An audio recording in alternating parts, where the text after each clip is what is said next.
Now, there's a brief moment where Marty Robbins seems to have come up against some real kind of life decisions here because there's a basically, so Marizona converts to Christianity, and she seems to have taken that very seriously to the point where it kind of interfered with their marriage a little bit. I'm not exactly sure how that dynamic worked, but it was enough that at one point Marty comes around and is like, hey, like if that's, if that's what you're doing, I'm out of here.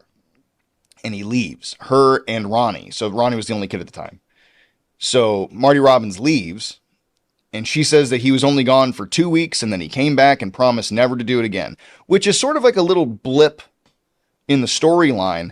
But I kind of grabbed onto that as like, there's a 2 week period here where Marty Robbins leaves his young family, goes out to do the rock star thing, and must have had just a crushing moment because, like, especially at that age, like, you got to remember he's like fresh out of World War II, definitely traumatized by that.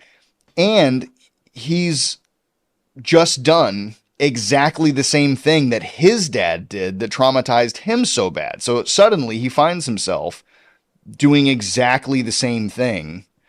And that does not sit with him well. And he does, I guess, within a couple of weeks, he's like, no, I'm not doing that. And I'm going back. So, that momentary lapse of, family commitment does seem to be like a real turning point in his mind, because Marty Robbins went on to be the absolute, like, he could have been Hank Williams on steroids.